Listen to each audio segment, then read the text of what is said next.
Hello friend, welcome back to Study Wire YouTube channel. और इस lecture में हम जो कार्य, ऊर्जा और शक्ति के कुछ क्वेश्चन देखेंगे और टोटल नंबर ऑफ क्वेश्चन होंगे 30। ठीक है, टोटल 30 क्वेश्चन देखेंगे और इस 30 क्वेश्चन में कुछ क्वेश्चन शक्ति के, इसमें समथिंग 10 से 12 क्वेश्चन और बाकी ऊर्जा के होंगे। ठीक है, और इसमें आपको न्यूमेरिकल भी मिलेंगे। मतलब आज का जो पैटर्न है, मतलब हम बोल सकते हैं कि जो आधुनिक पैटर्न है एग्जाम में पूछे जाने का, उसमें अधिकतर न्यूमेरिकल पूछे जाते हैं। तो हमने इसमें समथिंग 30 क्वेश्चन में से कम 15 न्यूमेरिकल लिए हैं ताकि आप इनकी प्रैक्टिस कर सके किस प्रकार से सॉल्व करना है। क्योंकि फिजिक्स के जो न्यूमेरिकल है होते हैं बहुत ही सिंपल होते हैं। मतलब एक छोटा सा फॉर्मूला लगता है और वहाँ वैल्यू पुट करके आंसर आ जाते हैं। परंतु क्या होता है कि अधिकतर हमने इसे नहीं पढ़ा होता है, इसलिए हमें ये टफ लगता है। तो हम इन चीज़ों को भी देखेंगे। ठीक है, और एक चीज़ और मैं बता दूं कि जिन लोगों ने यह लेक्चर नहीं देखा, ठीक है, यहाँ पर हम इस लेक्चर की बात कर रहे हैं। ये एक 18 घंटे का लेक्चर है। ठीक है, और इसे आप जरूर कंप्लीट कर लें क्योंकि इसमें 6वीं से लेकर 10वीं तक की NCERT पूरी की पूरी कंप्लीट की गई है।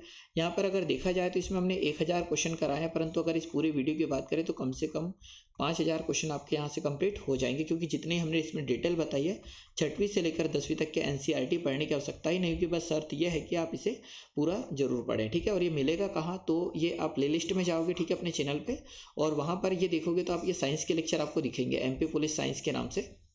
और वहाँ आप देखोगे तो जब इसे ओपन करोगे 69 लेक्चर दिख रहे हैं। ठीक है, यहाँ ज़्यादा हो जाएंगे अभी ये, क्योंकि लेक्चर डलने के बाद तो उसमें आप देखोगे तो आपको ये लेक्चर मिल जाएगा जो 18.5 घंटे का होगा। ठीक है, इसे आप ज़रूर कंप्लीट कर लें, इससे बहुत ज़्यादा फायदा आपको पेपर में देखने को मिलेगा। तो आज का सबसे पहला क्वेश्चन हो जाएगा। ठीक है, अब सबसे पहला क्वेश्चन हो जाएगा तो है क्या, बात हो रही है शक्ति की। तो सबसे पहले मैं शक्ति की थोड़ी सी परिभाषा, कुछ फॉर्मूले बता दूं। शक्ति का मतलब सिंपल सा ये हो जाएगा, पावर बराबर से होता है W/T। ठीक है, तो पावर बराबर से W/T का मतलब क्या हो जाएगा, तो पावर मतलब हो जाएगा यहाँ पर शक्ति। ठीक है, तो पावर मतलब क्या हो जा रहा है, शक्ति हो जा रहा है। तो शक्ति बराबर से होता है कार्य बटे समय। ठीक है, कार्य बटे क्या हो जाएगा, समय हो जाएगा। हमने कार्य पढ़ रखा, अगर फॉर्मूले की बात करें तो P बराबर से W/ क्या है, T है। अगर हम और आगे सॉल्व करें तो मात्रक की अगर बात करें, शक्ति के मात्रक की अगर बात करें तो P बराबर से कार्य का मात्रक क्या होता है, तो जूल होता है। क्या होता है, जूल। और समय का मात्रक क्या होता है, सेकंड होता है। तो अगर आपसे ये पूछ लिया जाए कि पावर का मात्रक क्या है या शक्ति का मात्रक क्या होता है, जूल प्रति सेकंड हो जाएगा। ठीक है, ये आपको याद रखना है। तो जूल प्रति सेकंड, या हम इस जूल प्रति सेकंड को ही बोलते हैं वॉट। क्या बोलते हैं, वॉट बोलते हैं। तो शक्ति का मात्रक एक वॉट होता है, और वॉट ना मिले तो वाट बराबर होगा किसके, जूल प्रति सेकंड के, क्योंकि कार्य की जगह जूल और शक्ति जगह सेकंड लिख दिया। और आपको याद रखना है कि P बराबर से W/T तो होता है। अब हम W बराबर से क्या होता है, तो W मतलब कार्य, कार्य बराबर से होता है F इंटू कितना, D होता है। तो W की जगह हम लिख सकते हैं, तो P बराबर से क्या होता है, F/D कितना जाएगा, T हो जाएगा। ये समझ पा रहे, तो जो शक्ति बराबर से F/D/T, F का मतलब बल है, D मतलब विस्थापन है, और T मतलब यहाँ समय है। और आगे हम जानते हैं F बराबर से होता है mg होता है। ठीक है, F बराबर से क्या होता है, mg। तो F की जगह mg भी लिख सकते हैं। तो P बराबर से mg, D/ कितना जाएगा, T हो जाएगा। तो जो भी न्यूमेरिकल होंगे तो ये कुछ फॉर्मूले हैं जो कि आपको याद रखना है। शक्ति बराबर से कार्य बटे समय, और बाकी 2-3 फॉर्मूले जैसे जैसे लगेंगे हम उन क्वेश्चनों के अनुसार वहाँ लगाते जाएंगे। तो आज ये सबसे पहला क्वेश्चन जो कि एक न्यूमेरिकल ही है, इसे हम सबसे पहले ट्राई करते हैं। तो यहाँ बोला है कि यदि कोई लड़का 4 मिनट में, ठीक है, समय की बात हो रही है, तो 4 मिनट में तो 600 न्यूटन बल लगाकर, तो F का मान हमें दे दिया कितना, 600 न्यूटन हमें मान दे दिया किसका, F का, 20 मीटर की दूरी तय करता है। मतलब D का मान कितना है, 20 मीटर है। तो दूरी का मान कितना जाएगा, 20 मीटर दूरी तय करता है। तो लड़के द्वारा खपत की गई शक्ति का मान बताओ। तो शक्ति बराबर से हम जानते हैं P बराबर से क्या होता है, W/T होता है। आगे अगर सॉल्व करें तो W को हम क्या लिख सकते हैं, F इंटू डी लिख सकते हैं, क्योंकि W बराबर से F इंटू डी होता है। यहाँ बटे में क्या जाएगा, T आ जाएगा। आगे सॉल्व करोगे तो P बराबर से F का मान हमारे पास कितना है, 600 है।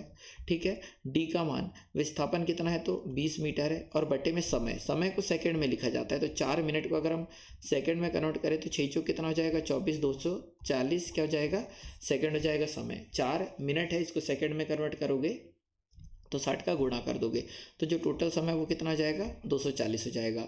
सॉल्व करोगे तो 0 से 0 कटेगा, 2 से काटोगे तो आएगा 12। ठीक है, 12 कम 12, 12 पंचे 60, तो आ जाएगा कितना, पावर का मान आ जाएगा कितना, 50, और 50 क्या, वो भी वॉट आ जाएगा। तो शक्ति कितनी लगेगी, तो 50 वॉट लगेगी। ऑप्शन नंबर पहला होगा राइट आंसर। हो सकता है ये पहला क्वेश्चन थोड़ा सा आपको टफ लगाओ, पर प्रैक्टिस करेंगे तो आ जाएगा। तो देखो, हमें यहाँ समय दे दिया था, बल दे दिया था, डी दे दिया था, हम ये फॉर्मूला हमें पता होना चाहिए। तो जब आप इसकी बार बार प्रैक्टिस करोगे ना, तो आपसे बनने लगेगा। चलिए सेकंड क्वेश्चन कुछ इसी प्रकार से दे रखा है कि 50 किलोग्राम द्रव्यमान, क्वेश्चन ध्यान से पढ़िए, 50 किलोग्राम द्रव्यमान का एक लड़का 40 सीढ़ियाँ 9 सेकंड में चढ़ता है, तो प्रत्येक सीढ़ी, यदि प्रत्येक सीढ़ी की ऊंचाई 15 सेंटीमीटर है तो शक्ति ज्ञात कीजिए, ऐसा हमसे बोला है। तो सबसे पहले देखिए यहाँ पर अगर हम इसे एक्सप्लेन करना चाहें तो ऐसा कुछ क्वेश्चन है।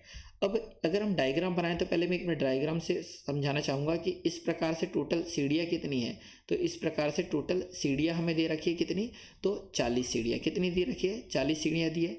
और हर सीढ़ी के बीच की ऊंचाई कितनी है, तो 15 सेंटीमीटर है। यहाँ पर दिया है हर सीढ़ी के बीच की ऊंचाई 15 सेंटीमीटर है। तो अगर हम दूरी विस्थापन की बात करें डी की, ठीक है, तो विस्थापन की बात करें तो हर सीढ़ी 15 सेंटीमीटर की है। टोटल कितने सेंटीमीटर चढ़ा है, 40। तो हम बोल सकते हैं कि 15 चौक कितना हो जाएगा, 60 हो जाएगा। तो टोटल 600 सेंटीमीटर की ऊंचाई चढ़ा है और टोटल ऊंचाई हो गई है कितनी, 600 सेंटीमीटर। अगर हम इसे मीटर में कन्वर्ट करें तो किसका भाग दे देंगे, 100 का भाग दे देंगे। तो ऊंचाई कितनी हो जाएगी, तो यहाँ 6 मीटर हो जाएगी। ऊंचाई कितनी हो जाएगी, 6 मीटर। अब m का मान यहाँ दिया है, द्रव्यमान दिया है उस व्यक्ति का कितना, तो द्रव्यमान दिया कितना, 50 केजी दे रखा है। उसके बाद 9 सेकंड है, टाइम का मान कितना दे दिया, तो 9 सेकंड दिया हुआ है, ठीक है। और यहाँ जी का मान भी दिया हुआ है, तो जी का मान हमें दिया है कितना, 10 दिया हुआ है। तो देखो ये सभी की सभी वैल्यू आ गई। शक्ति बराबर से क्या होता है, तो W अपॉन टी होता है। और W बराबर से क्या होता है, एफ डी अपॉन कितना हो जाएगा, टी। अब F बराबर से क्या होता है, तो एम जी डी अपॉन क्या हो जाएगा, टी हो जाएगा। मतलब ये वाला फॉर्मूला यहाँ काम करेगा। तो P बराबर से M की जगह मतलब द्रव्यमान, M मतलब हो जाएगा द्रव्यमान, और द्रव्यमान कितना है, 50। वहीं पर G की बात करें तो G का मान है 10 और D का मान कितना आ गया, तो ये आ गया 6 मीटर। तो बटे यहाँ जाएगा 6 बटे में T, और T का मान कितना है, तो 9 सेकंड है, तो बटे में आ गया 9 सेकंड। जब हम इसे सॉल्व करेंगे तो 3 से काटोगे 3 दूनी 6 और 3 त्रिका 9। आगे सॉल्व करोगे तो 50 धम 500 और 500 दूनी कितना, 1000। तो 1000 बटे में कितना जाएगा, 3, और भाग दोगे तो 333.33 वाट आ जाएगा क्या, शक्ति। मतलब ऑप्शन नंबर पहला यहाँ पर क्या हो जाएगा, राइट आंसर हो जाएगा। मुझे उम्मीद है आप कुछ परसेंट समझ पा रहे होंगे। थोड़ी प्रैक्टिस करोगे तो हर चीज़ आपसे बनने लगेगी। पर यही है कि ये जो लेक्चर है इसमें न्यूमेरिकल अधिक लिए हमने, ताकि आपको कोई प्रॉब्लम ना हो। न्यूमेरिकल बहुत कम ही टीचर पढ़ाते हैं, तो इसकी प्रैक्टिस आप एक बार और देखकर करना वीडियो, ठीक है। या तो आप ये स्टडी वायर के नाम से जो अपना ग्रुप है, टेलीग्राम ग्रुप, वो ज्वाइन कर लेना आप, तो वहाँ पर इसकी आपको PDF मिल जाएगी। अगला क्वेश्चन यह देखिए, बहुत ही सिंपल क्वेश्चन है कि उस भौतिक मात्रा का नाम बताओ जो बल और वेग का गुणनफल के बराबर होता है, ठीक है। तो देखो बल और वेग का गुणनफल के बराबर क्या होता है, ये हमसे पूछा गया है। अब अगर हम इसे सॉल्व करें तो देखिए काफ़ी अच्छा क्वेश्चन है ये। तो F इंटू वी मतलब होता है वेग, और वेग बराबर से क्या होता है, तो D अपॉन टी होता है। ऐसे कुछ होता है तो V की जगह हम क्या लिख देंगे, D अपॉन टी लिख देंगे। आगे सॉल्व करोगे तो क्या आ गया, F इंटू डी अपॉन में क्या आ गया, T आ गया। अभी हमने पढ़ा है कि W बराबर से क्या होता है, F इंटू डी होता है क्या, तो F इंटू डी की जगह हम क्या लिख सकते हैं, W, और W अपॉन टी मतलब ये क्या आ गया, P का मान आ गया या नहीं। तो P बराबर से क्या होता है, W अपॉन टी। कैसे सॉल्व करा वो देखो। तो क्वेश्चन में हमसे बोला कि बल और वेग का गुणनफल किसके बराबर होता है, तो ये बल हो गया और ये वेग हो गया। बल को बल रहने दिया, वेग की जगह वेग बराबर से क्या होता है, डिस्प्लेसमेंट अपॉन टाइम होता है, मतलब विस्थापन बटे समय। तो वेग की जगह D अपॉन टी लिख दिया, और आगे सॉल्व करेंगे तो F into D upon T हो जाएगा, और F इंटू डी बराबर से क्या होता है, W। तो W अपॉन टी बराबर से P, और P मतलब क्या हो जाएगा, पावर, ठीक है। तो कार्य बटे समय बराबर से क्या हो जाएगा, शक्ति हो जाएगा। मतलब हम ये बोल सकते हैं कि बल गुणित वेग मात्रक होता है किसका, शक्ति का, ठीक है। तो शक्ति को बल गुणित वेग भी लिखते हैं। तो ऑप्शन नंबर सी यहाँ पर क्या होगा, राइट आंसर होगा। हो सकता है आपको बहुत ही टफ लग रहा हो, परंतु हमने जो 18 घंटे का वीडियो बोला एक बार उसे कंप्लीट कर लो, और ये जो सीरीज है इसे रेगुलर करते रहो, क्योंकि न्यूमेरिकल हवा में कभी नहीं आएगा, ना ही आप इसे किसी पुस्तक से कंप्लीट कर सकते हैं। आपको थोड़ा थोड़ा करके पढ़ना पड़ेगा, तब ये हर चीज़ें बनने लगेगी। चलिए अगला क्वेश्चन ये है हमारे पास कि 40 kg भार वाली एक लड़की है, ठीक है। तो 40 kg भार वाली एक लड़की है, 4 सेकंड में 5 मीटर की ऊंचाई, ठीक है, 5 मीटर तक ऊंची होने वाली सीढ़ी में तेजी से चढ़ जाती है, तो उसके द्वारा विकसित शक्ति ज्ञात कीजिए। तो देखो यहाँ सबसे पहले m का मान दिया है, मतलब m मीन्स द्रव्यमान दिया है लड़की का कितना, तो यहाँ दे दिया है कितना, 40 kg दे दिया। उसके बाद समय दे दिया है कितना, तो समय दे दिया कितना, 4 सेकंड दे दिया, ये भी हमें मिल गया। ऊंचाई दे दी, मतलब डी का मान दे दिया कितना, तो डी का मान दे दिया कितना, 5 मीटर दे दिया है, यहाँ तक मिल गया है। ठीक है, अब अगर कोई लड़की कुछ इस प्रकार से अगर ऊपर चढ़ रही है तो जी का मान भी रहेगा या नहीं, तो जी का मान कितना रहेगा 10, क्योंकि गुरुत्वीय त्वरण नीचे की ओर लगेगा, तो जी का मान कितना जाएगा 10 आ जाएगा। तो हमारे पास एम टी डी और जी का मान आ गया। शक्ति बराबर से हम जानते क्या होता है, डब्ल्यू अपॉन टी होता है। हम ये भी जानते हैं डब्ल्यू बराबर से क्या होता है, एफ डी अपॉन टी होता है। और हम ये भी जानते हैं एफ बराबर से क्या होता है, तो एम जी और डी अपॉन कितना हो जाएगा टी, मतलब ये वाला फॉर्मूला काम करने वाला है। तो पी बराबर से एम का मान कितना है, द्रव्यमान, तो 40 kg। उसके बाद जी का मान तो होता है 10 और डी का मान है कितना हमारे पास, कितना 5, ये 5 हो जाएगा। तो एम का मान लिख दिया, डी का मान लिख दिया, जी का मान लिख दिया। तो टी का मान कितना है हमारे पास, तो 4 है। 4 से सॉल्व करोगे तो ये कट जाएगा 10 बार, 10 10 100, और 100 का 5 में गुणा करोगे तो कितना जाएगा 500। मतलब टोटल कितनी शक्ति खर्च होगी, तो 500 वाट खर्च होगी। मतलब ऑप्शन नंबर पहला यहाँ पर राइट आंसर होगा। ठीक है, हो सकता है टफ लग रहा हो, फिर भी एक बार रिक्वेस्ट है हमारी कि अंत तक देखें और 2-3 बार देखें, आपको सरल लगने लगेगा। अगला क्वेश्चन देखते हैं। तो नेक्स्ट क्वेश्चन हो जाएगा ये। तो बोला है 50 kg द्रव्यमान का एक लड़का 45 सीढ़ियाँ 10 सेकंड में चढ़ता है, तो यदि प्रत्येक सीढ़ी की ऊंचाई कितनी है, 16 सेंटीमीटर है, तो शक्ति ज्ञात कीजिए। तो सबसे पहले देखो m का मान दिया है कितना, m मतलब द्रव्यमान, तो द्रव्यमान दिया है कितना 50 kg दिया है, ये हमें पता है। उसके बाद समय की बात करें तो समय हमें दिया कितना 10 सेकेंड दे रखा है। g का मान हमें दिया है कितना, तो 10 मीटर और सेकंड इनवर्स ये दिया है। तो हमारे पास देखो एम टी और जी का मान दिया है, सिर्फ विस्थापन निकालना, मतलब डी का मान निकालना है। तो देखो टोटल कितनी सीढ़ी चढ़ा है, 45 ना, तो 45 सीढ़ी चढ़ा है। और हर सीढ़ी कितने सेंटीमीटर की है, तो 16 सेंटीमीटर की है। तो हर एक सीढ़ी 16 सेंटीमीटर की है, 16 सेंटीमीटर की एक सीढ़ी, तो 45 का गुणा कर देंगे तो टोटल दूरी आ जाएगी। पर यह आ किस में रही है, सेंटीमीटर में, तो हम इसमें भाग दे देते किसका, 100 का, तो किस में जाएगी, मीटर में जाएगी। किस में जाएगी, मीटर में। समझ पा रहे हैं। अगर हम इसे सॉल्व कर लें आगे, तो देखो हम जानते हैं शक्ति P बराबर से क्या होता है, तो एम जी डी अपॉन में क्या होता है टी। डायरेक्ट हमने फॉर्मूला लिख दिया। m का मान हो जाएगा कितना 50, g का मान है कितना 10, और d का मान कितना हो जाएगा, तो d का मान ये दिया है कितना 45 गुणा 16, और बटे में कितना है, तो बटे में ये है 100। समझ पा रहे। तो देखो ये m का मान है, ये g का मान है, और ये 45 गुणा 16 ये d का मान है, बटे में 100, और टाइम कितना है बटे में। t का मान कितना लिख दोगे, तो t का मान लिख दोगे 10। अब इसे हम सॉल्व करेंगे। 50 से कम 50, 50 दूनी 100 हो जाएगा, 10 से 10 कट जाएगा, 2 से काटोगे तो कितने बार, 8 बार। जब गुणा करेंगे तो P बराबर से 8 का गुणा करोगे तो 8 पंचे 40 का शून्य, बचेगा कितना 4, 8 चौक 32, और 4 हो जाएगा कितना 36 हो जाएगा। ठीक है, मतलब आ कितना आ रहा है, 360 वाट आ रहा है। तो टोटल कितनी शक्ति लगेगी, 360 वाट शक्ति लगेगी। मतलब ऑप्शन नंबर 3 हो जाएगा राइट आंसर। तो एक जैसे 4-5 क्वेश्चन हो गए, मतलब अब तो बनना ही बनना चाहिए। अगला क्वेश्चन ये है कि औसत शक्ति निम्न में से किसके बराबर होती है। तो शक्ति P बराबर से क्या होता है, W अपॉन टी होता है। तो W का मतलब क्या होता है, कार्य। तो देखो शक्ति बराबर से, तो शक्ति बराबर से होता है कितना, कार्य बटे समय। तो कार्य बटे में क्या जाएगा, समय आ जाएगा। तो हम औसत की बात करें तो देखो औसत शक्ति बराबर से हो क्या जाएगा, तो औसत शक्ति बराबर से हो जाएगा औसत कार्य। क्या हो जाएगा, औसत कार्य। तो औसत कार्य बटे में क्या जाएगा, औसत समय, ऐसी कुछ आएगा। आप इतना जानते होंगे, इतनी गणित तो आपको आती होगी। ठीक है, तो औसत शक्ति बराबर से औसत कार्य बटे औसत समय आ जाएगा। तो देखो कुल ऊर्जा, तो कार्य का मात्रा क्या होता है, ऊर्जा, तो कुल ऊर्जा बटे कुल समय, ऐसी कुछ आएगा। प्रयुक्त कुल ऊर्जा, और ये बटे लगा हुआ है यहाँ पर। ठीक है, ये बटे लगा हुआ है, तो कुल ऊर्जा बटे कुल समय, मतलब ऑप्शन नंबर 4 हो जाएगा राइट आंसर। क्योंकि कार्य का मात्रक होता है, कार्य या ऊर्जा दोनों सेम राशि है, और बटे में जाएगा समय, तो ऑप्शन नंबर 4 हो जाएगा राइट आंसर। चलिए अगला क्वेश्चन देखते हैं। नेक्स्ट हो जाएगा ये कि 40 न्यूटन भार वाली कोई लड़की 160 वाट शक्ति 20 सेकेंड में एक रस्सी पर चढ़ जाती है, तो उसकी ऊंचाई ज्ञात कीजिए। तो देखो यहाँ पर हम इतना जानते हैं कि P बराबर से एफ डी अपॉन में कितना होता है, टी। ये हम जानते हैं क्या, P बराबर से एफ डी अपॉन टी होता है। मतलब P बराबर से W अपॉन टी होता है, और W का मान क्या होता है, एफ डी अपॉन में क्या रहेगा, टी रहेगा। सॉल्व करोगे तो यहाँ पर देखो ये 160 वाट दिया है, मतलब P का मान दिया कितना 160 दिया है, क्योंकि यहाँ पर वाट लगा है ना, तो वाट शक्ति का इकाई है, शक्ति की इकाई है, तो 160 यहाँ जाएगा। एफ का मान कितना 40 न्यूटन बल रखा है, तो 40 आ जाएगा। डी का मान निकालना मतलब ऊंचाई निकालना है। समय कितना दिया 20 सेकंड, तो यहाँ पर कितना जाएगा 20 हो जाएगा। अब ये समझिए अगर कोई लड़की ऊपर चढ़ रही है तो जी का मान भी था होगा या नहीं था होगा, बिल्कुल था होगा। तो यहाँ पर साथ में जी भी आ जाएगा, यहाँ पर जी भी रहेगा, तो जी का मान कितना रहता है 10 रहता है। सॉल्व करोगे तो 10 से कम 10, 10 दूनी 20, 2 से काटोगे तो कितना जाएगा 20, और 0 से 0 काट दिया, 2 से काटोगे तो कितना जाएगा 8 आ जाएगा। ठीक है, तो हम बोल सकते हैं कि टोटल लड़की चढ़ेगी कितने 8 मीटर चढ़ेगी। ठीक है, तो ये ऑप्शन नंबर क्या हो जाएगा थर्ड हो जाएगा यहाँ पर राइट आंसर। मुझे उम्मीद है कुछ परसेंट तो आप जरूर समझ रहे होंगे, एक बार रिपीट कर लोगे तो हर एक चीज़ समझ में आने लगेगी। अगला क्वेश्चन है कि एक अधिक शक्तिशाली इंजन कम समय में अधिक कार्य करता है। तो एक बहुत बड़ा इंजन है, मान लो इतना बड़ा, तो एक कम समय में अधिक कार्य करता है।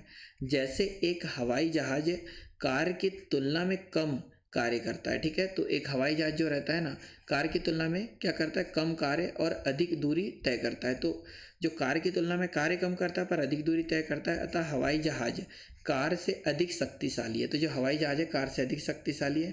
निम्न में से किसका उदाहरण है? तो देखो बात हो रही है शक्ति की, बात हो रही है किसकी शक्ति की, तो ये सब किसके उदाहरण है शक्ति के उदाहरण होंगे। मतलब ऑप्शन नंबर सेकंड यहाँ पर क्या हो जाएगा राइट आंसर हो जाएगा, क्योंकि बार बार बोला है कि शक्तिशाली है, इंजन अधिक शक्तिशाली किसका, तो एक बड़ा इंजन। ठीक है, तो बार बार शक्तिशाली की बात हो रही, शक्तिशाली मतलब किस यूनिट की बात कर रहे हैं, तो शक्ति यूनिट की बात कर रहे हैं। चलिए अगला क्वेश्चन देखते हैं। तो नेक्स्ट क्वेश्चन हो जाएगा ये, एक मिनट।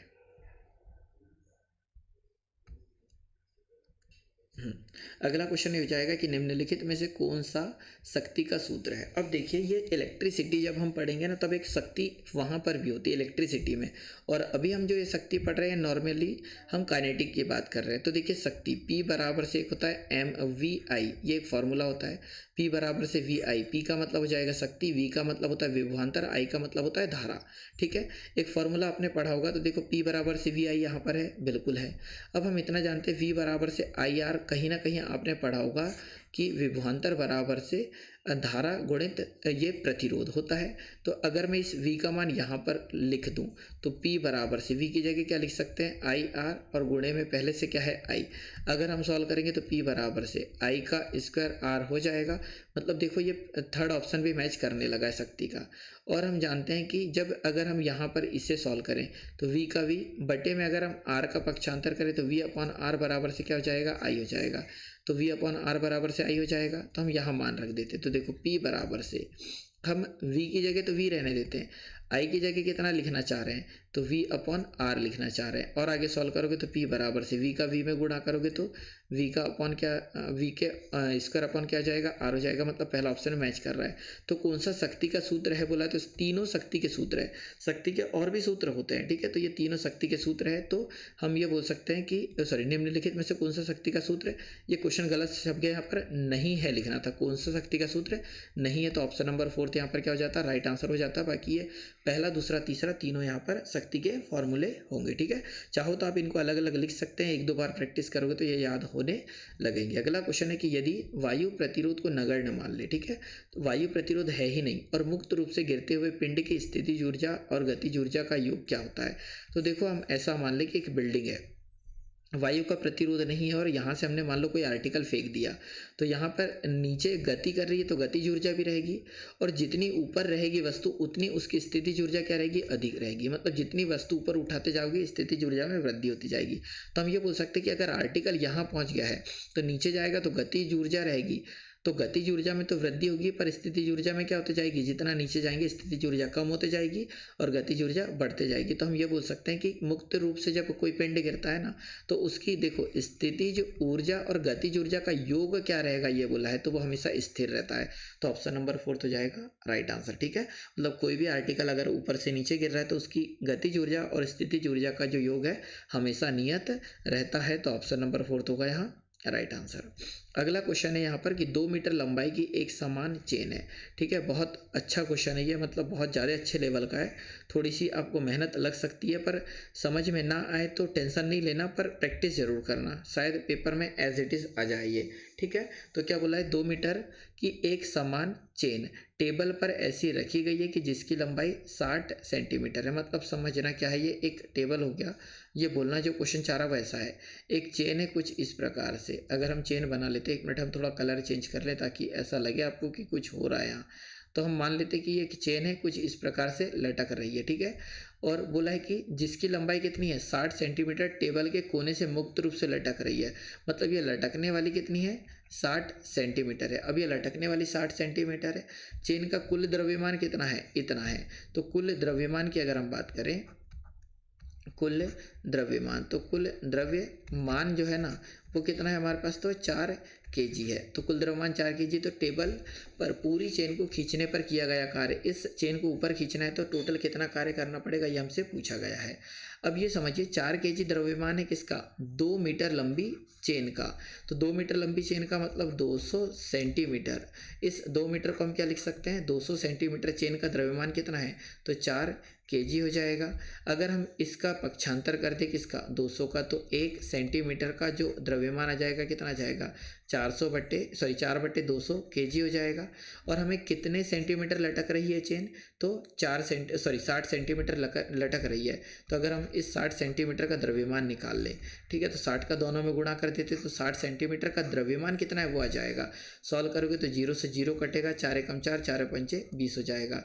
तो आगे सॉल्व करोगे तो आ जाएगा कितना, 6/5 केजी हो जाएगा द्रव्यमान किसका, तो ये 60 सेंटीमीटर का। मतलब यहाँ से हमें m का मान मिल चुका है, कितना लेना है, 6/5 केजी लेना है द्रव्यमान, ठीक है। ये समझ पाए।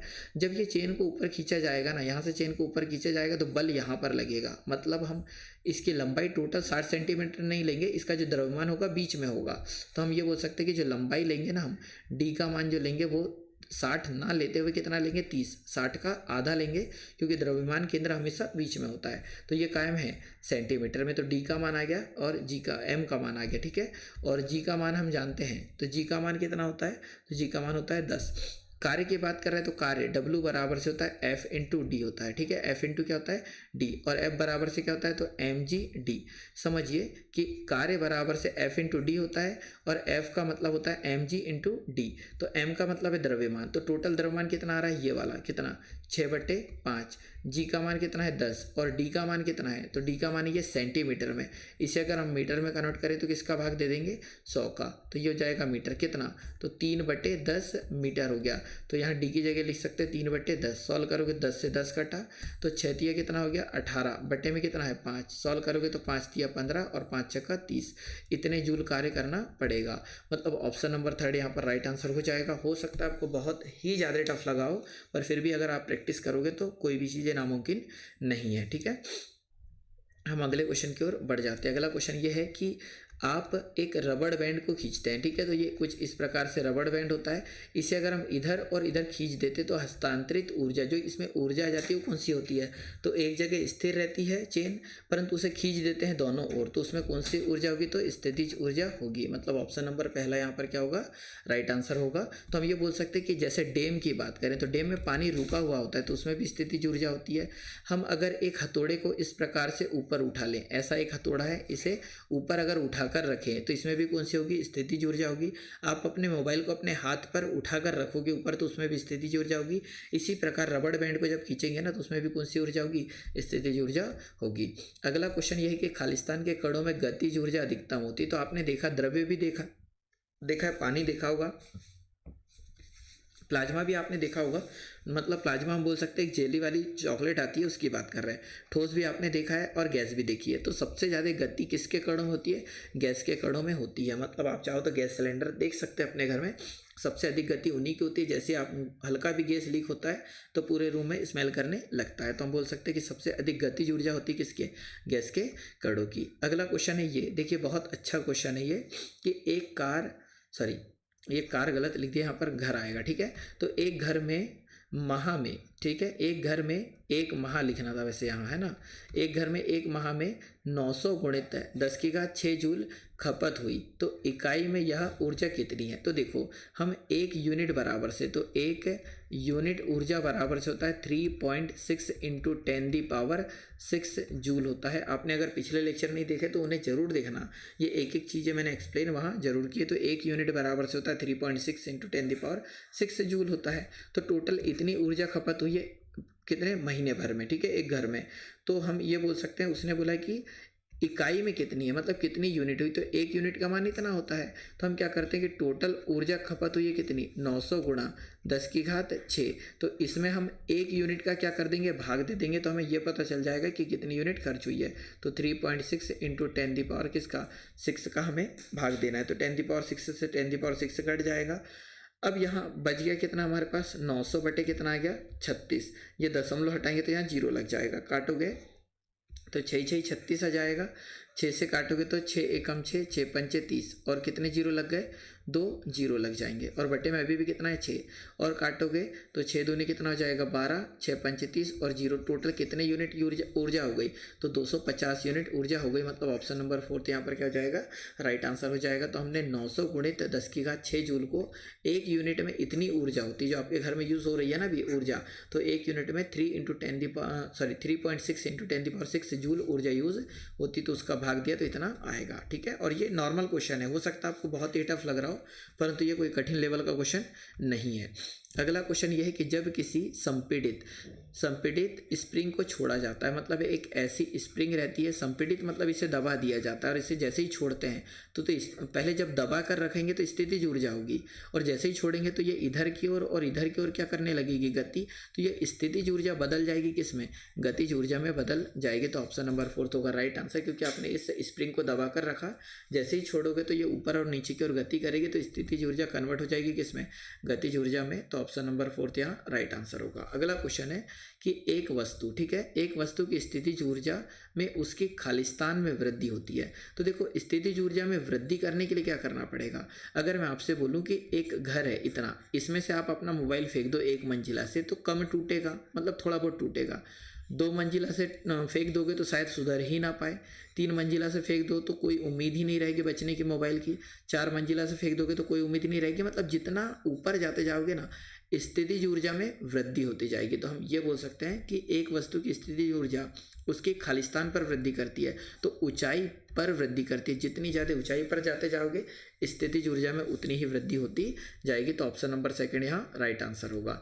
अगला क्वेश्चन है कि बांध में संग्रहित पानी में कौन सी ऊर्जा होती है। थोड़ी देर पहले मैंने बताया कि पानी स्थायी रहता है बांध में, ठीक है, तो उसमें कौन सी ऊर्जा होगी, तो स्थितिज ऊर्जा होगी। तो ऑप्शन नंबर 1 यहाँ राइट आंसर है। अगला क्वेश्चन है कि निम्नलिखित में से कौन सी ऊर्जा सदैव धनात्मक होती है। तो याद रखिएगा कि जो गतिज ऊर्जा है, गतिज ऊर्जा वो हमेशा क्या होती है, धनात्मक होती है। तो ऑप्शन नंबर 2 यहाँ राइट आंसर होगा। अगला क्वेश्चन है कि ऊर्जा की व्यावसायिक इकाई क्या है। तो ऊर्जा जो हमारे घर में यूज़ हो रही है ना, उसकी व्यावसायिक इकाई मतलब क्या होती है, तो किलोवाट घंटा होती है। मतलब ऑप्शन नंबर 1 यहाँ पर क्या होगा, राइट आंसर होगा। जो हमारे घर में ऊर्जा यूज़ हो रही है वो किलोवाट घंटा में हम उसे नापते हैं। तो ऑप्शन नंबर 1 राइट आंसर होगा। चलिए अब अगला एक छोटा सा न्यूमेरिकल आया है। हो सकता है आपको डर लगने लगा हो अभी से कि ये क्या आ गया, पर बहुत सिंपल है। देखिए 8 kg भार वाली लोहे की गेंद, देखो एक गेंद है जिसका भार है कितना, 8 kg। ये एक बॉल है, इसका 8 kg भार हो गया। और एक 3 kg भार वाली, मतलब एक छोटी बॉल है, इसका कितना है, 3 kg भार वाली एल्यूमिनियम की गेंद को 30 मीटर की ऊंचाई से गिराया जाता है। मतलब इसको भी गिरा रहे हैं कितने, 30 मीटर से, और इससे भी गिराया जा रहा है कितने मीटर से, 30 मीटर से गिराया जाता है भूमि से 10 मीटर की ऊंचाई पर। मतलब समथिंग यहाँ पर अभी भी भूमि से ऊंचाई बची है कितनी, 10 मीटर। तो भूमि से अभी भी ऊंचाई बची है कितनी, 10 मीटर की ऊंचाई पर निम्नलिखित में से कौन सी राशि समान रहेगी। ठीक है, तो जब कोई वस्तु नीचे गिराते हैं ना, तो उसका त्वरण, मतलब जी को बोलते हैं त्वरण या गुरुत्वीय त्वरण, ये हमेशा क्या रहेगा, समान रहेगा दोनों बॉल के लिए। अगर कोई भी वस्तु 2 आर्टिकल एक साथ नीचे फेंकते हैं तो एक साथ पहुंचेंगे, क्योंकि जी की वैल्यू सभी पर समान तरह से कार्य करती है। तो क्या समान रहेगी ये पूछा था, तो त्वरण होगा इसका राइट आंसर। मतलब ऑप्शन नंबर 2 राइट आंसर हो जाएगा। अगला क्वेश्चन है कि किसके अनुरूप वस्तु की गतिज ऊर्जा बढ़ती है। तो गतिज ऊर्जा कब बढ़ती है, तो गति के दौरान ही बढ़ेगी गतिज ऊर्जा। तो ऑप्शन नंबर 4 यहाँ राइट आंसर है। अगला क्वेश्चन है कि गतिशील वस्तु की गतिज ऊर्जा किस पर निर्भर करती है। तो गतिशील जो वस्तु है ना, उसकी गतिज ऊर्जा किस पर निर्भर करती है। तो हम गतिज ऊर्जा KE आपने पढ़ा होगा, काइनेटिक एनर्जी बराबर से 1/2 mv²। गतिज ऊर्जा का ये फॉर्मूला होता है। ठीक है, KE मतलब काइनेटिक एनर्जी, 1/2 m का मतलब हो जाएगा यहाँ पर द्रव्यमान द्रव्यमान हो जाएगा, और v का मतलब यहाँ पर क्या हो जाएगा, वेग हो जाएगा। ठीक है, तो के ई काइनेटिक एनर्जी बराबर से 1/2 mv², मतलब द्रव्यमान और वेग दोनों पर डिपेंड करते हैं। तो जब भी अगर ऐसा क्वेश्चन आए ना, किस पर निर्भर करता है कोई भी चीज़, तो उसका फॉर्मूला लिखना, फॉर्मूले में जो चीज़ें दी होगी उस पर डिपेंड करता है। तो ऑप्शन नंबर यहाँ पर 4 क्या होगा, राइट आंसर हो जाएगा। अगला क्वेश्चन है कि किसी जल विद्युत ग्रह में, मतलब जहाँ पर पानी से बिजली बनाई जाती है, तो विद्युत ऊर्जा में परिवर्तित होने वाली कौन सी ऊर्जा है। तो जल विद्युत ग्रह में क्या होगा, इस प्रकार से डैम बना दिया, यहाँ पानी भरा हुआ है। ठीक है, यहाँ से जब पानी छोड़ेंगे तो यहाँ टरबाइन घूमने लगेगा, कुछ इस प्रकार से टरबाइन होगा और वो ऐसा घूमने लगेगा। तो पानी में क्या होने लगी थी, गति होने लगी थी, और गतिज ऊर्जा बनी क्या, विद्युत बनी। क्या बनी, विद्युत ऊर्जा। तो हम बोल सकते हैं कि किसी जल विद्युत ग्रह में, मतलब जहाँ जल के थ्रू क्या बनाई जाती है, विद्युत ऊर्जा बनाई जाती है। तो जल किस में होता है, गति में होता है, और गति में होने के कारण वो किस में कन्वर्ट हो जाता है, विद्युत ऊर्जा में। तो हम बोल सकते हैं कि किसी जल विद्युत ग्रह में विद्युत ऊर्जा परिवर्तित होने वाली ऊर्जा कौन सी, तो गतिज ऊर्जा विद्युत में कन्वर्ट होती है। तो ऑप्शन नंबर 4 यहाँ राइट आंसर होगा। अगला क्वेश्चन यह है कि निम्नलिखित उल्लेखनीय गतिविधियों में किस स्थितिज ऊर्जा को गतिज ऊर्जा में परिवर्तित किया गया है। ठीक है, तो देखो यहाँ क्या बोला कि स्थितिज ऊर्जा को गतिज ऊर्जा में परिवर्तित किया गया है। तो अगर ध्यान से यहाँ देखोगे ना, ये ऑप्शन नंबर 4, तो एक पेंडुलम जो क्या होता है, स्थितिज ऊर्जा होती है, और पेंडुलम का झूला जो रहता है कुछ इस प्रकार से रहता है। पेंडुलम का झूला पहले इधर जाता है, फिर इधर जाता है, फिर इधर जाता है। तो पहले स्थितिज ऊर्जा होती है और वो काय में कन्वर्ट होते रहता है, तो गतिज ऊर्जा में। तो ऑप्शन नंबर पहला यहाँ पर क्या होगा, राइट आंसर हो जाएगा। ठीक है, हम अगले क्वेश्चन की ओर बढ़ जाते हैं। नेक्स्ट क्वेश्चन हो जाएगा ये कि यदि एक वस्तु का संवेग 3 गुना कर दिया जाए, ठीक है, संवेग 3 गुना कर दिया जाए तो गतिज ऊर्जा कितनी होगी। तो हम इतना जानते हैं, गतिज ऊर्जा मतलब के ई काइनेटिक एनर्जी बराबर से 1/2 mv² होता है। तो यहाँ तो कोई संवेग है ही नहीं, पर अगर आप जानते होंगे तो संवेग बराबर से, ठीक है, संवेग होता है, तो संवेग बराबर से होता है द्रव्यमान गुणित वेग। द्रव्यमान गुणित वेग होता है किसके बराबर से, संवेग बराबर। तो संवेग को p से रिप्रेजेंट करते हैं, द्रव्यमान को m से, v को v से रिप्रेजेंट करते हैं। तो देखो संवेग मतलब p बराबर से mv हो गया। आगे अगर हम सॉल्व करें तो v का मान अगर मैं निकालना चाहूँ तो p बटे क्या जाएगा, m बराबर से जाएगा v। अब इस v के मान को अगर हम यहाँ लिख दें तो के ई का के ई बराबर से 1/2 m का m। v की जगह हम क्या लिखना चाह रहे हैं, p/m। तो यहाँ लिखना चाह रहे हैं p बटे क्या m, और पूरे का क्या होगा, वर्ग होगा। आगे सॉल्व करोगे तो के ई बराबर से हो जाएगा 1/2 m इंटू पी का मान p का वर्ग बटे में m का वर्ग होगा। तो 1m से 1m कट गया। आगे सॉल्व करोगे तो के ई बराबर से हो जाएगा कितना, तो p का वर्ग बटे में कितना, 2m। ये भी गतिज ऊर्जा का फॉर्मूला है, इसे याद रखना। अगर याद रख सको तो कि के ई बराबर से p का वर्ग अपॉन 2m है, और p यहाँ पर संवेग है और m यहाँ द्रव्यमान है। अब उसने बोला है कि 3 गुना कर देते किसको, संवेग को। तो यहाँ p का मान अगर 3 गुना कर दोगे तो 3 का वर्ग करोगे तो बन कितना जाएगा, 9 बन जाएगा कि नहीं बन जाएगा। तो गतिज ऊर्जा कितने गुना हो जाएगी, 9 गुना हो जाएगी। तो ऑप्शन नंबर सी यहाँ पर क्या हो जाएगा, राइट आंसर हो जाएगा, क्योंकि p का मान अगर 3 गुना कर रहे हैं तो 3 का वर्ग करोगे तो 9 बन जाएगा, और 9 बन जाएगा मतलब गतिज ऊर्जा 9 गुना हो चुकी है। अगला क्वेश्चन है कि यांत्रिक ऊर्जा गतिज ऊर्जा और खालिस्तान का संयोग होती है। तो याद एक ये भी रखना है आपको कि गतिज ऊर्जा, ठीक है, गतिज ऊर्जा, ठीक है, गतिज ऊर्जा प्लस स्थितिज ऊर्जा, ठीक है, स्थितिज ऊर्जा। तो गतिज ऊर्जा और स्थितिज ऊर्जा का जो योग होता है ना, वो हमेशा और हमेशा बराबर होता है यांत्रिक ऊर्जा के, किसके, यांत्रिक ऊर्जा के बराबर होता है। तो गतिज ऊर्जा और स्थितिज ऊर्जा का जो योग है वो यांत्रिक ऊर्जा के बराबर होता है। तो यांत्रिक ऊर्जा बराबर से गतिज ऊर्जा प्लस स्थितिज ऊर्जा। तो यहाँ खालिस्तान की जगह क्या आएगा, स्थितिज ऊर्जा आएगा। ऑप्शन नंबर 3 यहाँ राइट आंसर हो जाएगा। अब देखिए यहाँ अगला क्वेश्चन दिया है कि यदि एक वस्तु का वेग प्रारंभिक वेग का दुगुना कर दिया जाए तो उसकी गतिज ऊर्जा प्रारंभिक गतिज ऊर्जा की n गुनी हो जाएगी। तो n का मान बताओ। तो हम जानते हैं गतिज ऊर्जा मतलब के ई बराबर से होता है कितना, 1/2 mv² होता है। तो हम यहाँ पर अगर मान ले कि v का मान कितना, 2 गुना करना चाह रहा है वो, तो पहले अभी इतनी है गतिज ऊर्जा 1/2 mv²। तो के ई बराबर से 1/2 का 1/2 m का m, v की जगह क्या लिखना चाह रहा है, 2v लिखना चाह रहा है। क्यों, क्योंकि वेग को दुगुना किया है, वर्ग का वर्ग रहेगा। और सॉल्व करोगे तो के ई बराबर से 1/2 m और 2 का वर्ग करोगे तो 4 और v का वर्ग हो जाएगा। और आगे सॉल्व करेंगे तो के ई बराबर से 1/2 m और v स्क्वायर तो है पर साथ में एक्स्ट्रा क्या आ गया 4। तो गतिज ऊर्जा इतनी थी, कितने गुना हो गई 4 गुना हो गई। मतलब ऑप्शन नंबर सेकंड यहाँ पर क्या हो जाएगा, राइट आंसर हो जाएगा। तो मुझे उम्मीद है समझ पा भी रहे होंगे आप। अगला क्वेश्चन यह है, ठीक है, इनमें से किसे ना तो बनाया जा सकता और ना ही नष्ट किया जा सकता है। तो ना ही बनाया जा सकता और ना ही नष्ट किया जा सकता किसे, ऊर्जा को। तो ऑप्शन नंबर पहला यहाँ राइट आंसर है, ठीक है। अगला क्वेश्चन यह है यहाँ पर कि देखिए यहाँ पर किसी वस्तु की प्रारंभिक मान को 256 गुना हो जाती है, सॉरी, एक वस्तु की गतिज ऊर्जा प्रारंभिक मान का 256 गुना हो जाती है तो रैखिक संवेग क्या होगा, ठीक है। रैखिक संवेग क्या होगा, तो हम इतना जानते हैं कि पी का वर्ग, ठीक है। तो हम देखिए काइनेटिक एनर्जी बराबर से, अब भी हमने पढ़ा है कि कितना होता है, पी का वर्ग बटे में कितना होता है 2m, ये हमने पढ़ा है अभी।